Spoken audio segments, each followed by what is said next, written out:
Al Jazeera is one of the Arab world's most watched satellite news networks, and its English channel is broadcast around the world. Hello there, I'm Felicity Barr, and this is the News Hour, live from London. But in mid-June, Saudi Arabia and 3 other Arab nations accused Qatar of funding extremists. They cut diplomatic ties and, among other demands, called for the network to shut down, accusing it of promoting terrorism. For Saudi Arabia and other Arab nations, Al Jazeera is a big problem.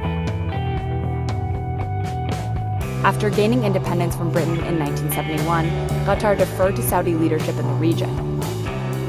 But in 1995, everything changed. A coup in Qatar put a new emir in power named Sheikh Hamad bin Khalifa Al Thani. He was eager to challenge Saudi dominance and project greater regional influence. Part of that quest was to launch Al Jazeera, which was founded with a $150 million grant from the emir. Most Arab states have heavily monitored or state-run media outlets. Despite being funded by Qatar, Al Jazeera pledged to bring a new perspective to the Arab media landscape. The channel has been willing to spotlight opposition voices and criticize governments in the region, with the exception of Qatar. Is it also about the Saudis trying to distract from some of the issues that are big there right now? One, oil prices, of course, have gone down, so their welfare payments have been cut back significantly. There are serious economic woes. Al Jazeera also aired Osama bin Laden's calls for the destruction of the Saudi monarchy. It hosted guests like this dissident who expressed strong criticisms of the Saudi state.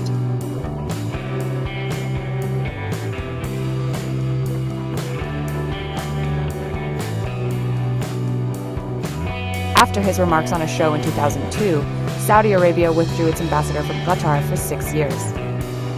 This type of open forum included a wide array of critiques which undermined the Saudis.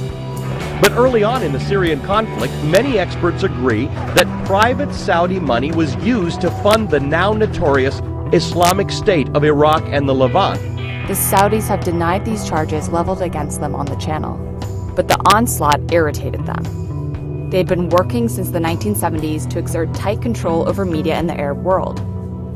A Saudi businessman with close ties to the Saudi royal family even started his own network called Al Arabiya in 2003. It was introduced to be a moderate alternative to Al Jazeera, with English, Persian, and Urdu versions online. Al Arabiya is often used to strike back at Qatar. قطر وفرت ملاذات آمنة للعديد من الشخصيات التي صنفت خليجيا بالإرهابية. But Al Jazeera's popularity persisted. During the Arab Spring, it covered the protest movements and provided an alternative perspective to tightly controlled state-run media, much to the frustration of some regional leaders.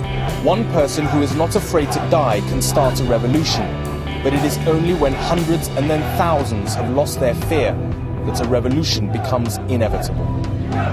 Al Jazeera has also given airtime to a range of Islamist groups across the region, such as the Muslim Brotherhood in Egypt, who are seen by some Arab heads of state as a dangerous force of political opposition. In reaction, Saudi Arabia, Egypt, and Jordan have all shuttered Al Jazeera bureaus in their countries. Egypt has detained Al Jazeera journalists. Al Jazeera's U.S. branch closed in 2016, but it still has its English and Arabic language broadcasts. And even amidst demands to shut it down, for now the network and the Qatari government say the channel isn't going anywhere.